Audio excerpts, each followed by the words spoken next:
नमस्कार, जय हिंद, वंदे मातरम। दोस्तों, आरपी टारगेट एजुकेशन के यूट्यूब चैनल में आपका स्वागत है। आज एक बहुत महत्वपूर्ण टॉपिक लेकर के हम उपस्थित हुए हैं।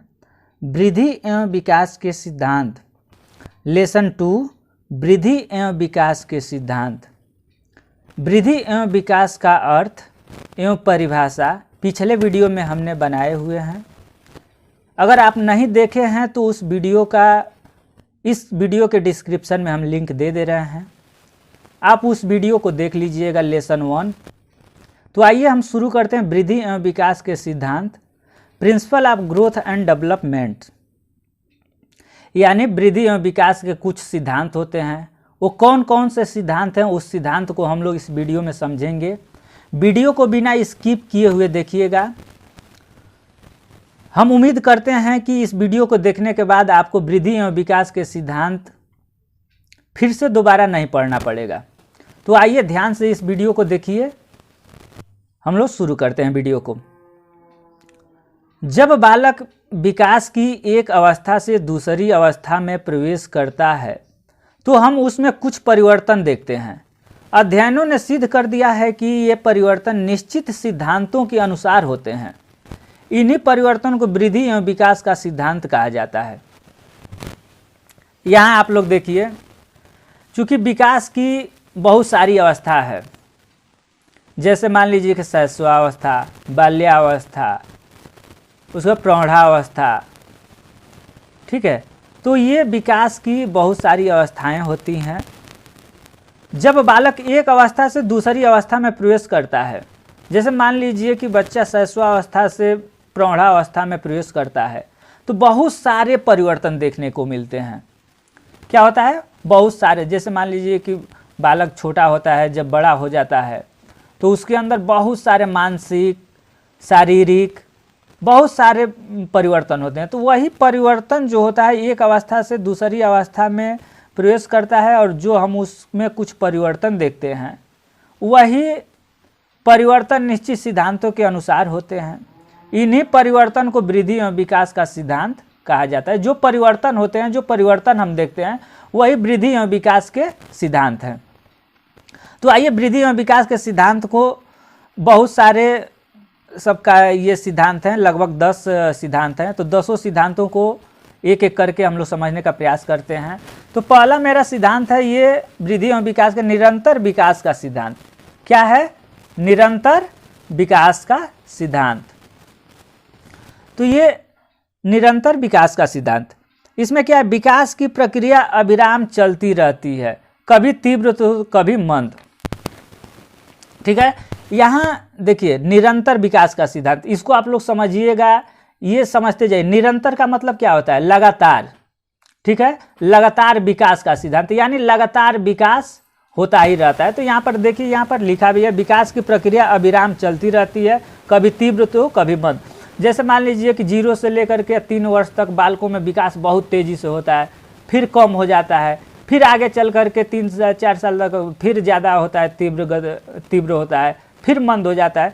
तो ऐसे विकास की प्रक्रिया अविराम चलती रहती है, कभी तीव्र तो कभी मंद। निरंतर विकास, यानी निरंतर विकास का संबंध, ये आप लोग याद कर लीजिए। निरंतर विकास का संबंध, विकास कभी तीव्र तो कभी मंद चलती रहती है। यहाँ वही लिखा है, प्रथम 3 वर्ष तक बालकों में विकास की प्रक्रिया बहुत तीव्र गति से होता है, फिर मंद हो जाती है, लेकिन विकास निरंतर चलती रहती है। यानी विकास निरंतर चलती रहती है। निरंतर आप लोग निरंतर से बार निरंतर से याद कर लीजिए। निरंतर विकास का सिद्धांत याद हो गया, निरंतर विकास का सिद्धांत। चलिए दूसरा आते हैं, गति का सिद्धांत। गति का मतलब क्या होता है? गति का मतलब चलना। गति का मतलब क्या होता है? चलना। तो गति का मतलब चलना हो गया। तो विभिन्न व्यक्तियों के विकास की गति में विभिन्नताएं होती हैं, और ये पूरे जीवन में बनी रहती हैं। इसका मतलब क्या हुआ? जो व्यक्ति जन्म के समय छोटा होता है, वह बड़ा होने पर भी छोटा ही रहता है। यानी ये विभिन्न गति का नियम है। इसके अंतर्गत क्या है, हम लोग क्या पढ़े?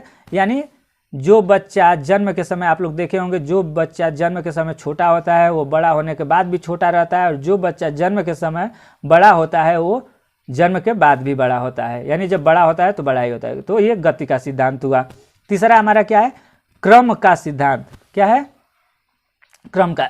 इसको समझने का प्रयास करिए।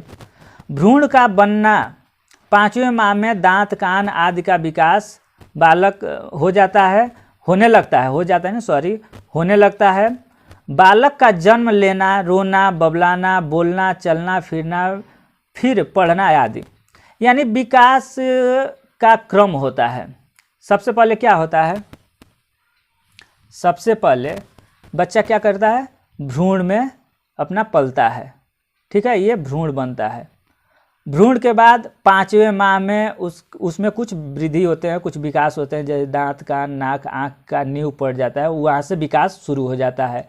उसके बाद क्या होता है, एक क्रम में हो रहा है ये। उसके बाद क्या होता है, बच्चा जन्म लेता है, ठीक है, बालक का जन्म लेना। उसके बाद क्या हुआ, बच्चा जन्म लिया। उसके बाद क्या हुआ, बच्चा रोना शुरू किया। उसके बाद क्या हुआ, बच्चा बाबा बाबा लाना शुरू किया। उसके बाद क्या हुआ, बच्चा बोलना शुरू कर दिया।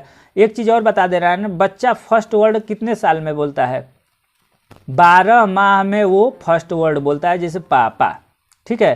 तो ये भी याद रखिएगा, बच्चा जो बालक होते हैं वो फर्स्ट वर्ड 12 माह में बोलना शुरू कर देते हैं, ठीक है। उसके बाद क्या होता है, क्रम में, उसके बाद बोलना शुरू कर दिया, चलना शुरू कर दिया, फिरना शुरू कर दिया, फिर पढ़ना शुरू कर दिया। उसके बाद उच्च कक्षा में शिक्षा ग्रहण किया। उसके बाद फिर नौकरी करना शुरू कर दिया। तो ये क्या है, एक क्रमबद्ध विकास है। तो ये विकास का जो सिद्धांत है, क्रम का सिद्धांत, ठीक है। क्रम के अनुसार बच्चे में जो विकास होता है एक क्रम वाइज होता है, ठीक है। नेक्स्ट देखते हैं हम लोग,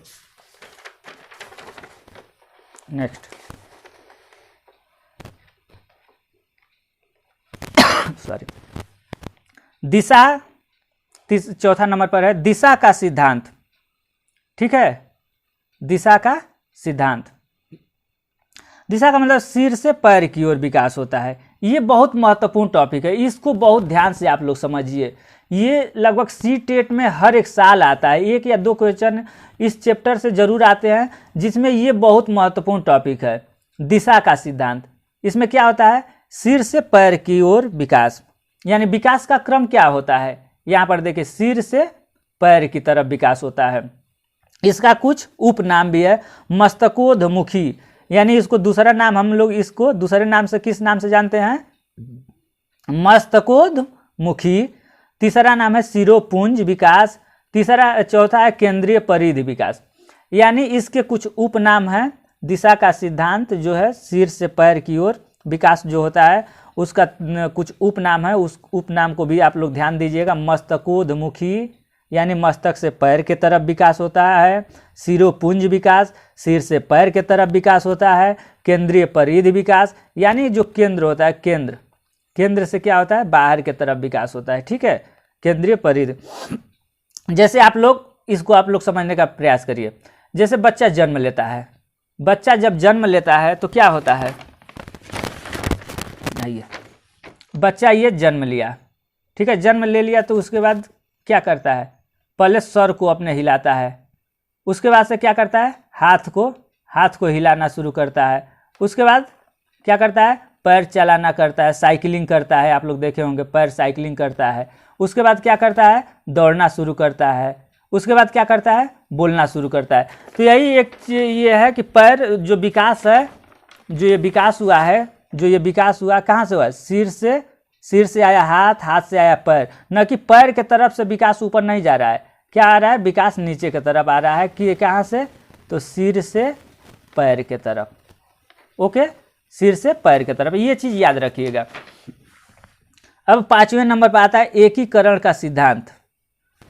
इस सिद्धांत के अनुसार बालक में पहले संपूर्ण अंग का और अंग के भागों को चलाना सीखता है। यानी इसमें ये चीज़ है, आप लोग समझने का प्रयास करिए। इस सिद्धांत में एकीकरण का सिद्धांत, एकीकरण का मतलब हुआ कि सबसे पहले बालक में एक साथ पूरे शरीर का विकास होता है, संपूर्ण अंग का। उसके बाद से धीरे धीरे एक हाथ का संपूर्ण विकास होता है। उसके बाद से अंगुली को चलाना शुरू करता है। तो यहाँ पर दिया पहले पूरा हाथ, उसके बाद अंगुली, फिर दोनों एक साथ चलाना सीखता है, ठीक है। ये 5वां नंबर पर। 6ठा नंबर पर मेरा है परस्पर संबंध का सिद्धांत। इसमें देखिए परस्पर संबंध का सिद्धांत, परस्पर संबंध का सिद्धांत। इस सिद्धांत में परस्पर संबंध का मतलब बालक के शारीरिक, मानसिक, संवेगात्मक आदि पहलुओं के विकास में परस्पर संबंध होता है। शारीरिक विकास के साथ साथ रुचि व्यवहार में परिवर्तन होता है। ठीक है, तो यहाँ पर ये आप लोग समझिए कि बालक में जो है शारीरिक, मानसिक, संवेगात्मक आदि पहलुओं का विकास में परस्पर संबंध होता है।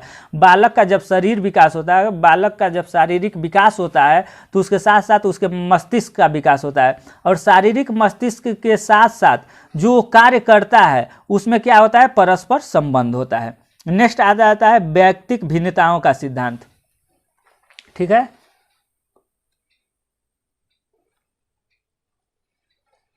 ये आ गया आपका व्यक्तिक भिन्नताओं का सिद्धांत। ठीक है, व्यक्तिक भिन्नता यानी हर एक बच्चे में व्यक्तिगत भिन्नताएं पाई जाती हैं।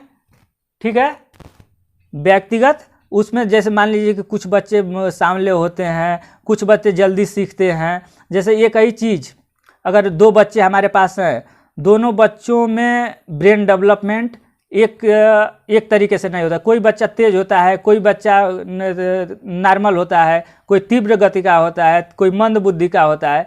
तो ये व्यक्तिगत भिन्नताएं होती हैं, हर एक बच्चों का अलग अलग व्यक्तिगत भिन्नताएं होती हैं। 8वां नंबर देखते हैं हम लोग, समान प्रतिमान का सिद्धांत। समान प्रतिमान का सिद्धांत का मतलब इसको हम लोग समझते हैं समान प्रतिमान का सिद्धांत।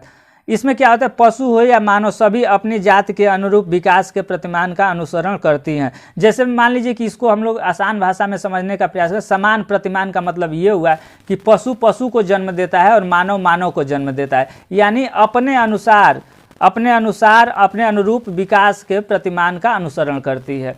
ठीक है, नेक्स्ट हमारा देख लेते हैं सामान्य एवं विशेष प्रतिक्रियाओं का सिद्धांत। इसमें क्या होता है, विकास का जो क्रम होता है सामान्य से विशेष की तरफ होता है। नेक्स्ट आ जाता है अपना वंशानुक्रम एवं वातावरण की अंतःक्रिया का सिद्धांत। तो वंशानुक्रम एवं वातावरण की अंतःक्रिया का मतलब ये हुआ कि वंशानुक्रम का भी विकास पर प्रभाव पड़ता है। जैसे मान लीजिए कि बच्चा अगर छोटा है, अगर माता पिता छोटे हैं तो बच्चा क्या होता है, छोटे होते हैं। माता पिता सांवले हैं तो बच्चे भी सांवले होते हैं। तो ये वंशानुक्रम एवं वातावरण का प्रभाव है। तो ये वातावरण के अंतःक्रिया का सिद्धांत के अंतर्गत आता है। वीडियो अगर अच्छा लगा हो तो वीडियो को लाइक करें, शेयर करें तथा चैनल को सब्सक्राइब करें। धन्यवाद।